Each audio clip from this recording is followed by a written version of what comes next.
Why is freedom necessary? What should be the role of today's citizens? To present her thoughts on this, I invite Safa Fathima of grade 10. Assalamu alaikum. Good morning all. I, Safa Fathima, extend my heartfelt welcome and express my sincere gratitude to this Independence Day gathering, indeed quite literally and in spirit. As we all know, our country gained independence from British rule exactly 75 years ago on August 15, 1947.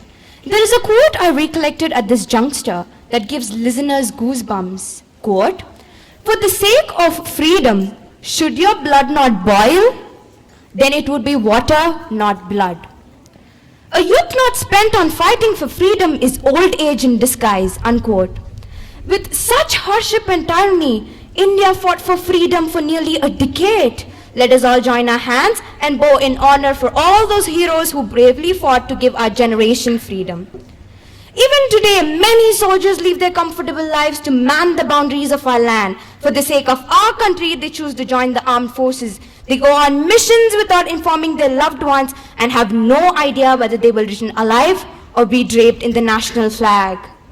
Many wars have occurred, but each time our forces have demonstrated to their adversaries that they will neither compromise nor show mercy.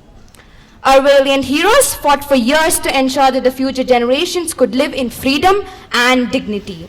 Let us remember the sacrifice made by freedom fighters and soldiers who enable us to realize our dream of an independent and united India. We honor the courageous individuals.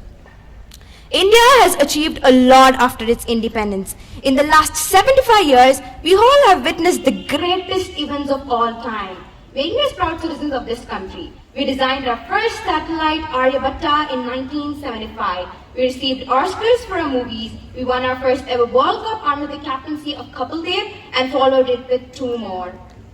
Green Revolution, White Revolution, IT industry, strengthening the Indian Army, surgical strikes, and many more revolutionary events were witnessed by Indians. India is the only country where people of different religion, caste, language, culture stay together happily under one roof.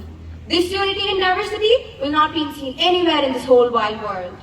On this Independence Day, we should take a pledge to build the nation, develop the nation, and honor its honor.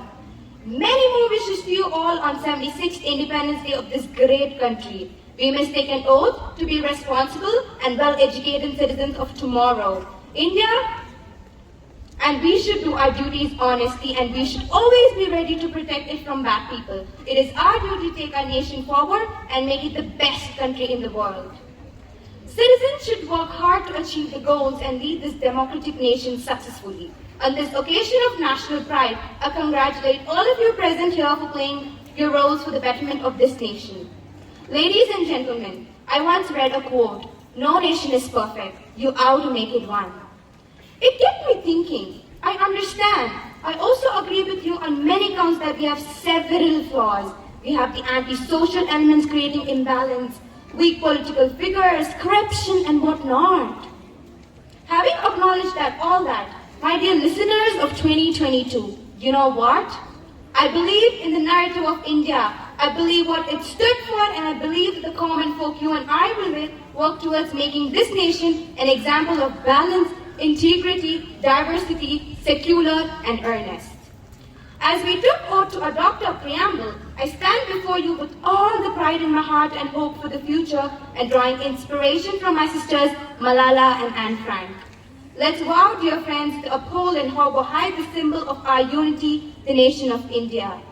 I am now reminded of Allama Muhammad Iqbal's beautiful words, "Sare jahan se acha Hindustan hamara." On that note, let me wish you a prosperous future and a very happy 76th Independence Day. Thank you.